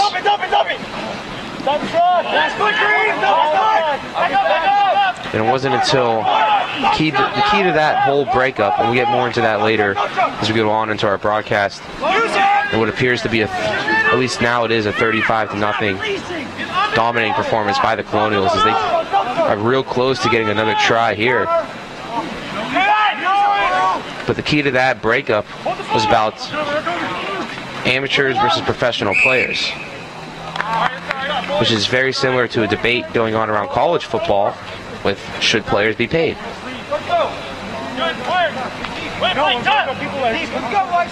With some of these, with the RMU playing so well, you have to wonder if some of these players are actually trying to get drafted into a professional rugby league. As we have Robert Morris, number 14, one of the better, at least small colleges out there with a rugby team. 14 out of 185. They lost in the conference championship last year. I would have sent them to nationals. The same conference championship that they won in 2014, the Three Rivers Conference. The Colonials have the ball about the 2. And it looks like they're gonna get it in for another try, and the Colonials are gonna extend their lead to 40-0. There's 33 minutes left in this one. And what has been just an extremely impressive performance by the Colonials. You know, Ryan, a lot of people, when we talk about the great teams we have at Robert Morris, we talk about our hockey team, we may bring up our basketball team, volleyball, but you never hear the team rugby come up. You never hear the rugby team come up. Even though the rugby team has been extremely successful over the past, 5 years or so. Oh yeah, like I said, basketball, hockey, those are successful RMU sports, and rugby is definitely on the rise with everything that has happened and their previous win-loss records. The conversion kick this time misses wide left. So the score will stay at 40-0 with 32 minutes left here in the game. Now, I mentioned earlier that the big debate of why the two rugby leagues split into the rugby union and the rugby league is because of a debate over amateur and professional players. The rugby union didn't become a professional sport officially until 1995. So exactly 100 years after the two leagues split up. Or the two sports, however, because a lot of fans over there consider them two different sports.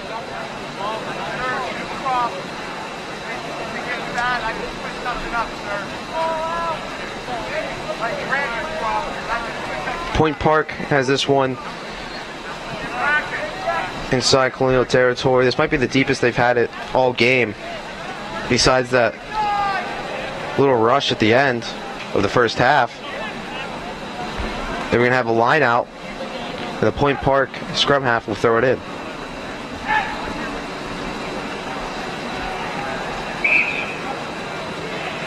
And the referee will whistle that one dead.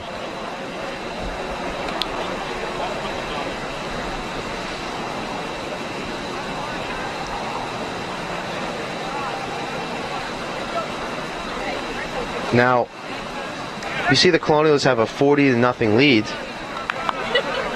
They have not gotten a conversion kick. They've gotten them all in tries. But you may be wondering, why is it called a try?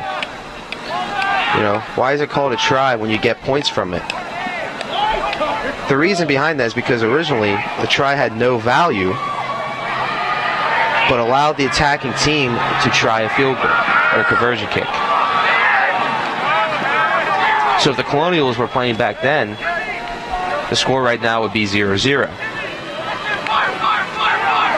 But since tries are now worth 5 points, it is 40-0. And that is why it's called a try.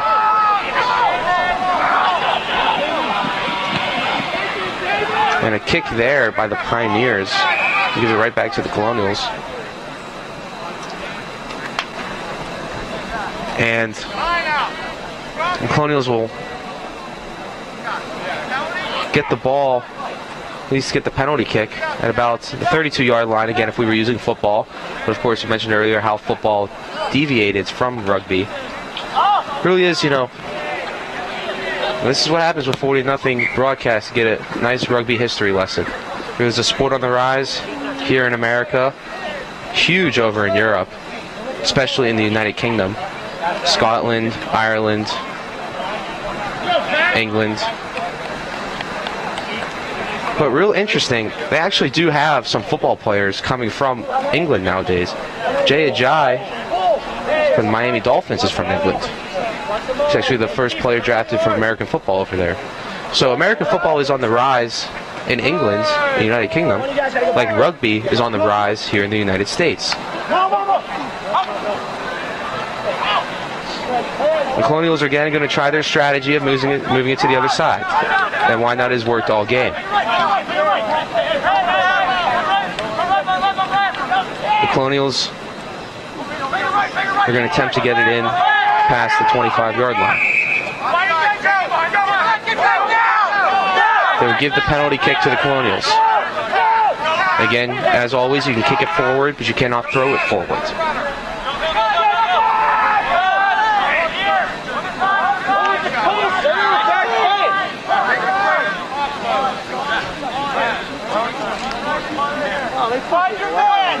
Rugby is sport is gaining popularity here. Robert Morris has a great rugby team, as you can see by the 40-0 lead. And it looks like they got another try. So it'll be 45-0 with the conversion kick. About the attempt to make it 47-0.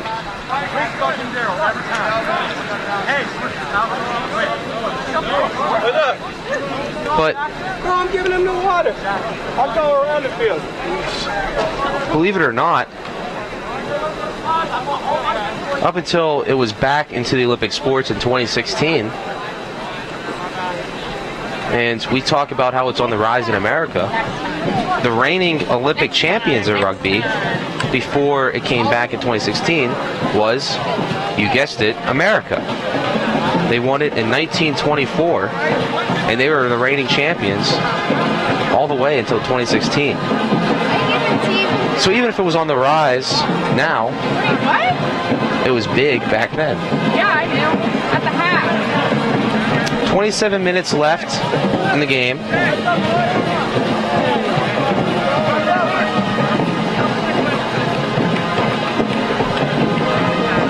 And the thing is about that rugby win, if you want to get technical with it, that was 7-a-side rugby, which is a different sport. Which means if you go by the technical of rugby, the current Olympic champions for rugby is, you guessed it, USA.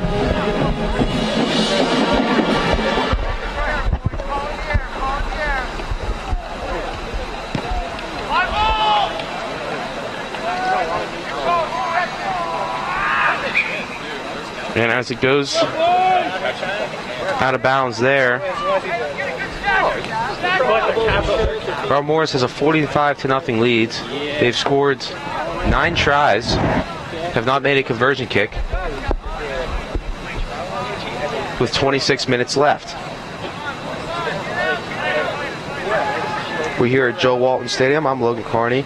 Thank you for staying tuned with us in what is our first broadcast of homecoming weekend. We got a lot coming up. Very exciting weekend for us. Homecoming dance will be on Saturday night, and it will be actually the second to last event at the Soul Center. The only other event being Saudi National Day, which will be September 22nd. And that will be the actual last event at the Soul Center before they tear it down. So a very busy weekend coming up for the Colonials. And looks like the Colonials rugby team is getting busy here. And that is going to throw it off the head of one of the Pioneers player. And that's a very lucky bounce for the Pioneers, as Colonials looked to have a break there for another try.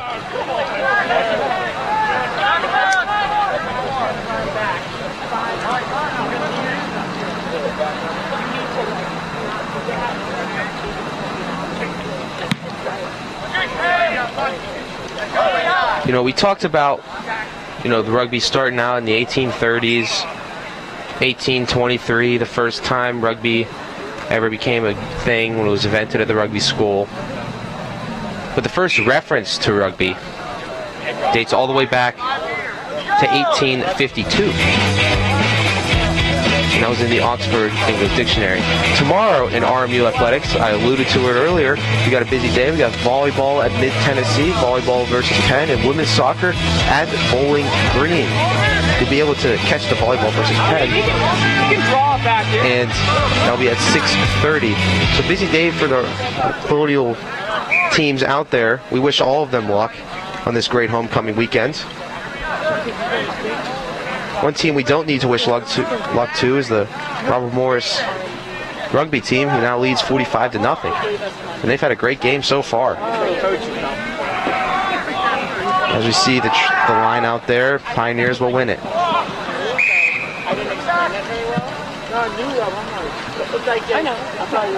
And he tries to get it out. Approaching the 20-minute mark now.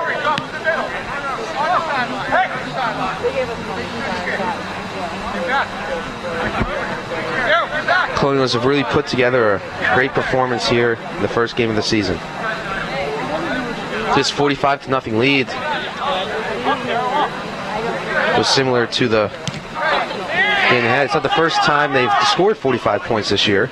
As we mentioned, they faced an alumni game a couple of weeks ago, and the alumni tied them 45-45.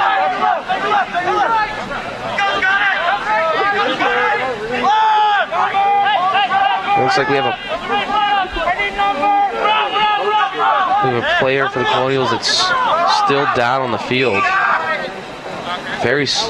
Still not up. It looks like he may have to come off. It doesn't seem like the referee see him. He's trying to signal the referee, but now he will be up. Very slow to get up there as he's limping, and looks like he's going to stay on.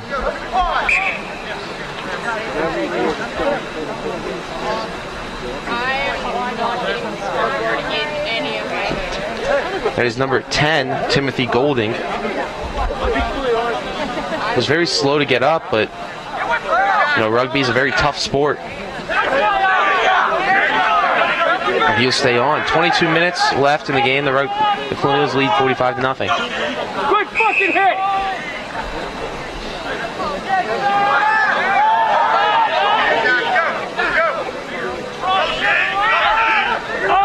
As the Colonials, it looks like they're going to get another try here. They're getting real close, but the Pioneers got this one, and there's nobody on the side. He's going to jar the bar loose with a hard hit. Not play dirty? That'd be great. And it looks like they're going to give it up for the line out. It's 45-0 now. Colonial's over Point Park as the line out gets set. The Point Park scrum half will throw it in.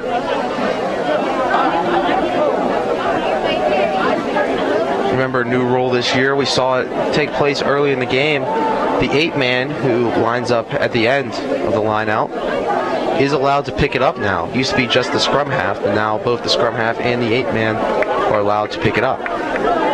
This is to promote more competition in getting the ball, as well as make the game flow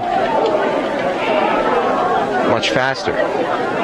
Those were the big reasons for a lot of those new rules, were to make competition better and to promote a speedier game to try and attract more people to watch. A couple of hard hits there by the Pioneers. They jar the bar loose. My apologies, the ball loose from the Colonials.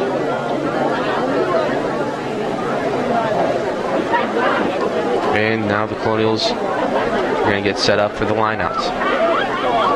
I mentioned earlier the league split up back in 1895, the good old days of 1895. The two leagues split up, and it was an issue over amateurism and professionalism. And that's a big issue that's still relevant today. You see it with boxing, especially, where the Olympics, they only accept amateur boxers. So any boxer that gets paid. You won't see the big guys like Floyd Mayweather.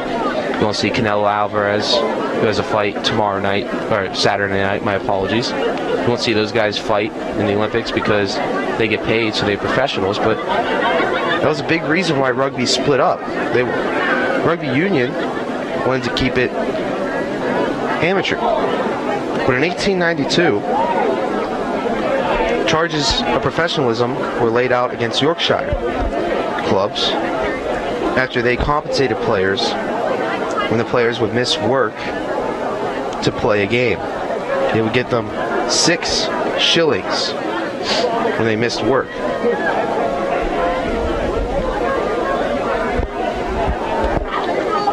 They attempted to pass a rule that would allow that to happen, but it was voted down by the RFU, which is the Rugby Union, Rugby Football Union.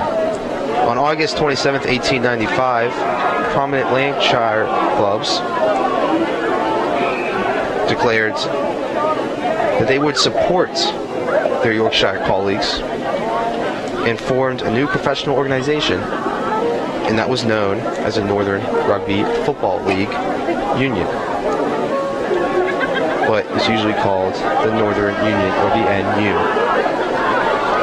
And Point Park's going to try and get it out into their own end here. As you get down to about the 20-yard line, they're going to move it down to the other side of the field here. That's a tactic that has worked well for the Colonials, but has not worked well for Point Park. The Colonials have just been, I'm just going to use the term, physically dominating their opponents, and now we have a player down. He'll be right back up. If the Colonials are going to take it down, it's going to go in the 5-yard line, and there will be another try for the Colonials. And that one happened so fast that I almost missed it up here in the booth. The Colonials are going to take a 50-0 lead with just 18 minutes left. They've scored 10 tries so far in this game. And we'll see the 8-man for the Colonials. That is Zachary Seeger come out and attempt his 10th conversion kick. He is 0 for 9 on the day.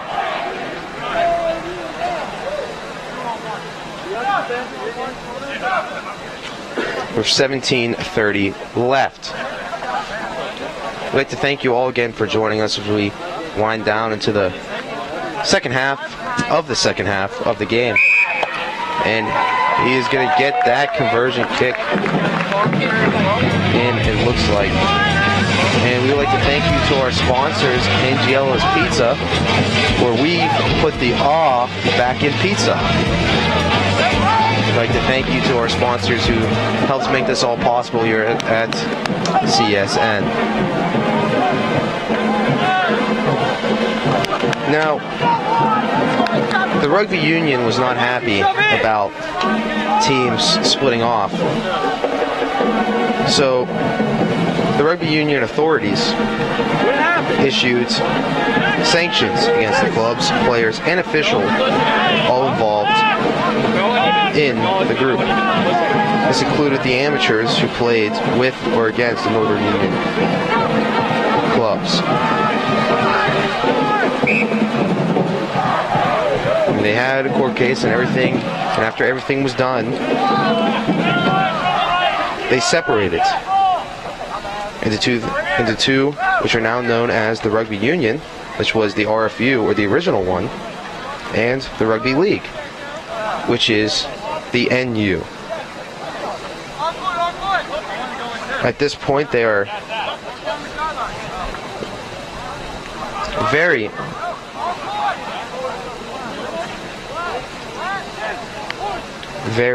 different. Like we said earlier, they're almost like two different sports. 52-0, the Colonials win. And Ryan, he made his first conversion kick of the game. If this was 100 years ago, the score would be 2-0, but it is 52-0 now. How do you feel? What do you think he's thinking right now that he's finally made a conversion kick and he's got that first one of the season off his back? It may seem like, I guess, a prelude to try to get more conversion kicks, so to speak. It may definitely influence him when him and the rest of the Colonials try to go for conversion kicks. So it's like a weight off his shoulders, you would say. Yeah. Because he's the first one of the season. Is always like a weight off the shoulders. As we're having our first CSN broadcast of the season. We got more coming up. We got another one this weekend on Saturday. That'll be the football homecoming game. And the Colonials are going to win the ball from the line out. They're going to try and get it to the outside, and it'll be stopped. Right there, the Colonials will get the penalty kick.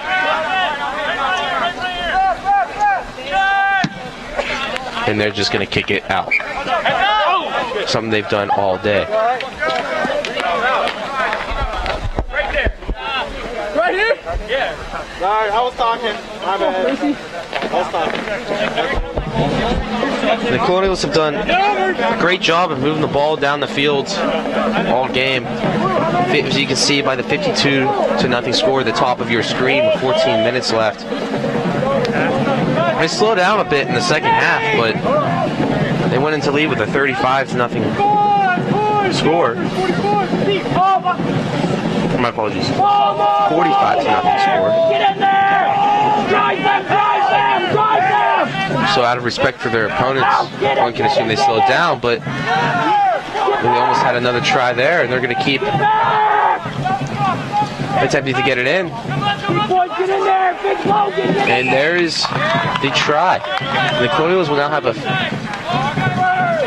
Oh no, it doesn't look like they're going to get in. Oh, it is the fold me up here, but it will be 57-0, and now we will have another conversion kick. He's got that first one of the year. He's 1 for 9. As you can see the try back on your screen there. As he loses the ball in the scrum, but he gets it in. Now we have the conversion kick coming in. He's 1 for 9 on the year, or 1 for 10, my apologies, and he's going to shank this one too. So 1 for 11 on the year. Again, not what you would want to see, but with a 57-0 lead, it doesn't matter. The upcoming schedule for the Robert Morris rugby team. They got Geneva on the 23rd. That'll be their next game. That'll be at here at Joe Walton. That's at 1 p.m. They'll be taking on Grove City and Franciscan before coming home again to play CMU, who's actually ranked right behind them in the rankings. They're number 15, while they're number 14, before they take on against Fairmont, the team they played last year in this game. And then they have the Three Rivers playoffs. All that's coming up. If you want to see what more of these Colonial fans can do, this Colonial rugby team can do.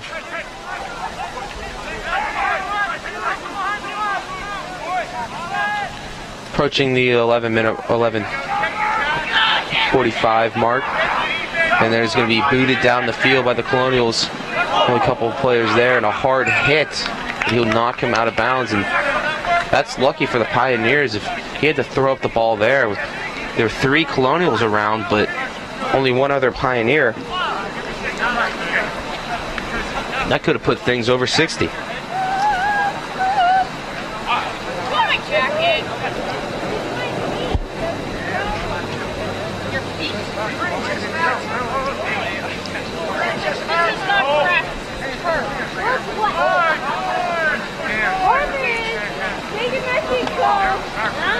So as we have the line out here,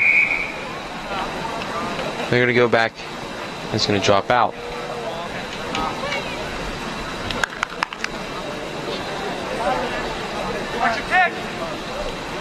So 57-0, the Colonials lead this one.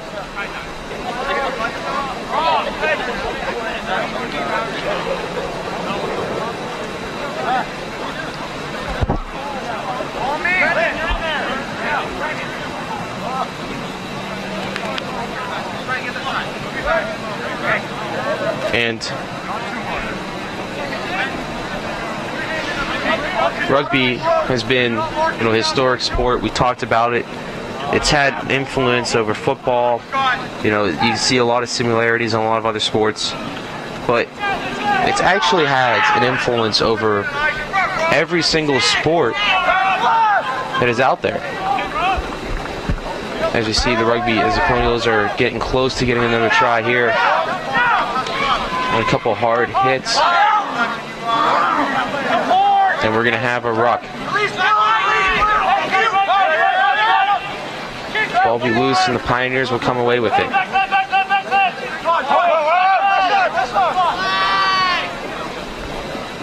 The Pioneers just trying to get on the scoreboard to make it look a little bit, but they haven't gotten the ball, I believe, past the half line all of the second half. And the Colonials, if they can get the ball back, they might be able to extend this lead.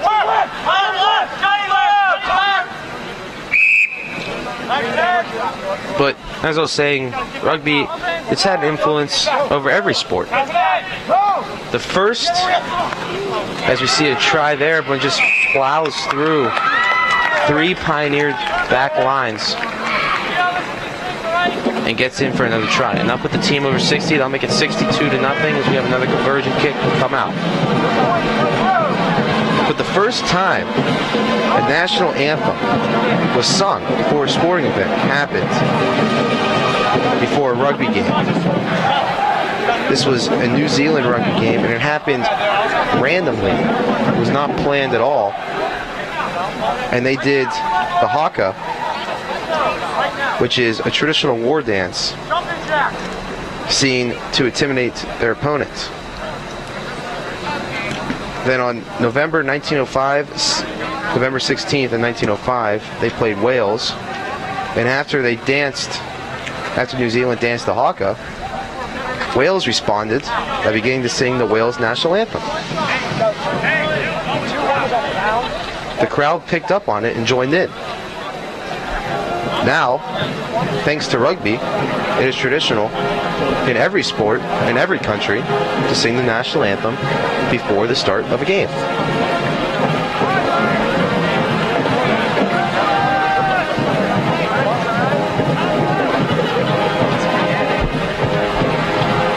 You may think that the Colonials have a big lead here, 62-0. The Rugby World Cup game with the highest number of points was 162.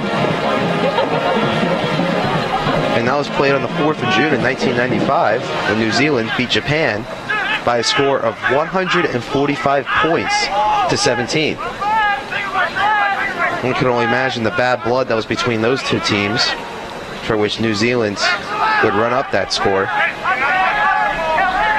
The Colonials taking things a lot slower, doing a old kick and chase technique that a lot of soccer teams do.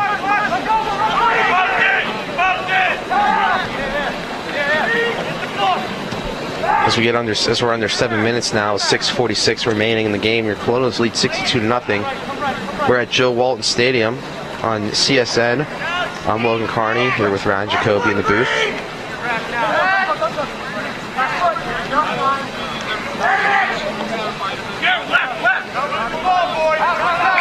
But rugby was a sport based on traditions, similar to how baseball is here. And as we get the referee signal the penalty kick, looks like for the Pioneers.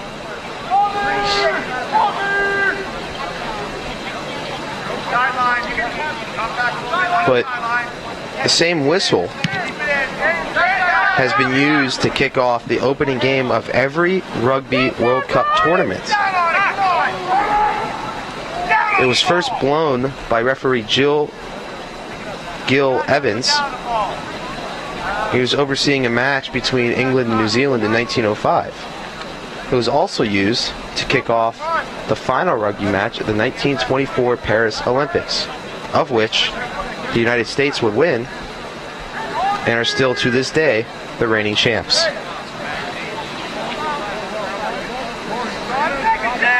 So rugby, a sport based on traditions. It's big overseas. It's getting more popular here in America. The most popular sport today in America was based off of rugby. As you see at the top of your screen, Point Park. They lost the last game to Grove City 38-17. The Colonials play with Grove City this year. They go to Grove City. That'll be in a couple weeks. Again, the Colonials using a run and kick and chase technique as the Pioneers just try and kicking it out, hoping that the Colonials don't run up that score any further.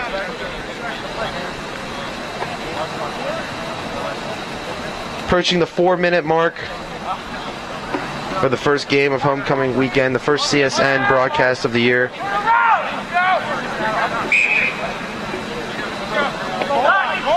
Your Colonials leading Point Park, the Pioneers, 62-0. As we get the kick there, and a hard hit by the Pioneers, but he will dive in for the try, and that was an impressive try there, making it 67-0. Ryan, any thoughts on that one? It's obvious.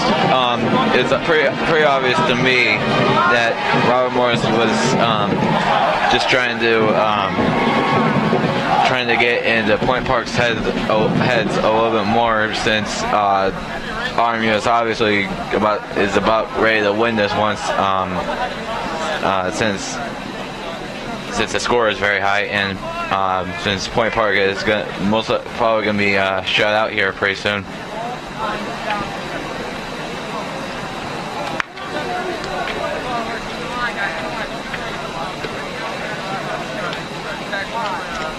So the rugby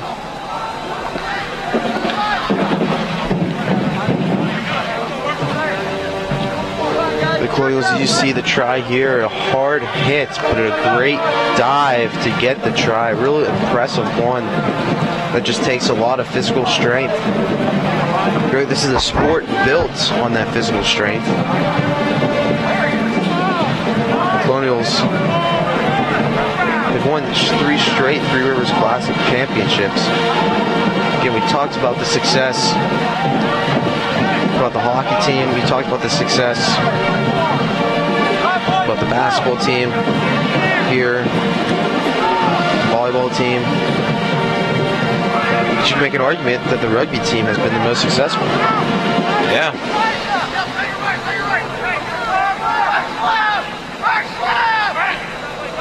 Now,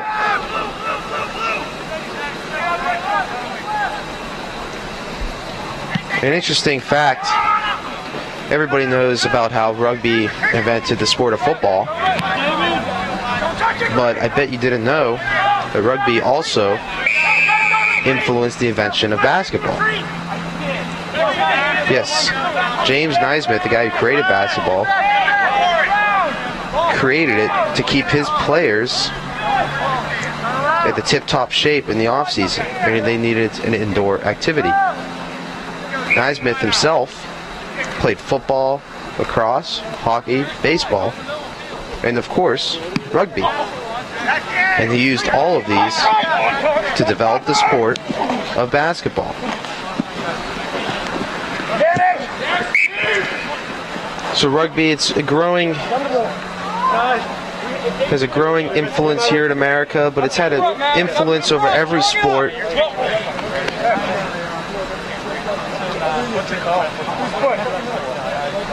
And it's really been one of the more historic sports out there. Of course, right up there with baseball. A lot of people say, baseball, America's pastime, real founded on traditions. Rugby is the same way. Over in England, sport founded on traditions. Very physical sport. As we approach 30 seconds left in the game.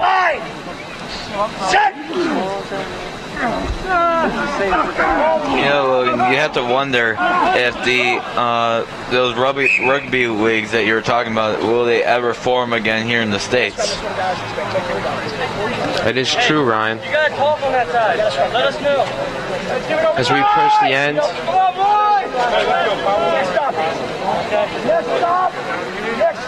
as we get close to the end, here's the clock rolls out. The referee is going to call it. Again, this is something that's very found in soccer. They have extended time. In soccer, it's based on penalties. Referee stoppage of play called stoppage time. They usually get about 2 minutes. Same thing here. The referee is going to stop it, and the Colonials will win their first game with 67-0. Ryan, any thoughts on that one? That was an excellent performance on RMU's part, and I hope they do that again during the next match. That is true. I'd just like to give a quick shout out to everyone that has helped us today on the podcast. Land producer, director, Morgan Tricini, play, Malik Johnson, the camera crew, Shannon Delvin, Melissa Hawkgeiser, Tyler, Sloan Dern, and Delenn Poe, and of course, Ryan Giacobbe, my color analyst. The Colonials have won this one 67-0, and we would just like to give a quick upcoming preview of the homecoming Saturday on CSN. RMU hosts VMI at Joe Walton. The kickoff will be at 3 o'clock. That'll be the kickoff for the game. But of course, if you're excited for homecoming, and I know you are because I am, you can hear RMU Radio. We'll be broadcasting straight to 11 to 3. That's the final today here. The Robin Morris Colonials have won 67-0. And we're going to throw it back to the studio with Greg and David. Thank you for joining us today. And welcome back. Thanks, Logan and Ryan up there at Joe Walton. Now, that was a very exciting game and an amazing shutout by the Colonials there. Yeah, it was. It was an exciting game if you were a Colonial fan, that's for sure. 67-0. Total domination throughout the game. I thought coming into the second half they might throw in some of their second stringers and give Point Park a chance, but they did not. Absolutely. I mean, the Colonials kept up their momentum and their aggressiveness throughout both halves of the game.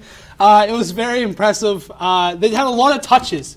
The laterals and the passes and kicks were all amazing. It was very physical. I honestly didn't expect rugby to be quite. I knew it was going to be like a violent sport, but I didn't know it was going to be that violent. Right, it was. There was hard hits throughout the game. 2 guys went out with injuries in the first half,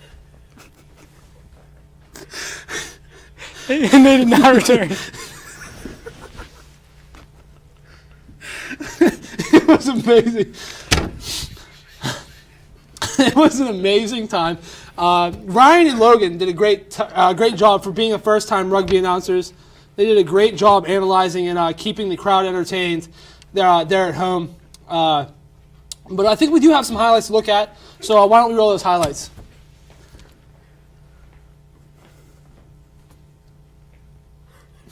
And here we go. We've got the Colonials coming out in the second half, up 50-0, and that was one of their kicks that they converted. That was a 2-point kick, and that was big. And here's another try here. He gets it in, and he'll touch it to the ground. That'll count. I think, honestly, that was the only conversion that they had that game. It was. It looked like surprising. It looked after they scored 65 points. It's amazing to say that the conversion was won after that many touches. Right. You would think that we could have a kicker out there like Biseglia, who we had for the football team. You know, he kicked that game winner not too long ago. But at least we got one kick to go through. Yeah. And it was a big time win, 67-0. And you got to give Point Park credit. You know, they hung in there. They battled the entire second half. You could give up pretty easily, being down as much as they were. Yeah, I mean, absolutely. It was an amazing game. Honestly, I can find a rugby game ever on ESPN. I will definitely be a fan and a viewer. But I think that's all for us tonight from here. It was a great game and a great effort on the part of the Colonials and that of the Pioneers. It was, and it was a great way to start homecoming weekend. Absolutely, and speaking of homecoming weekend, don't forget to tune into the Colonial Sports Network Saturday for the Colonials versus the Virginia Military Institute. You can hear Logan Carney and Ian Kist on the call. And don't forget to tune into that game. It's going to be a big one. And from everybody here at the studio and Patrick Henry, have a good night and come on back Saturday. Holy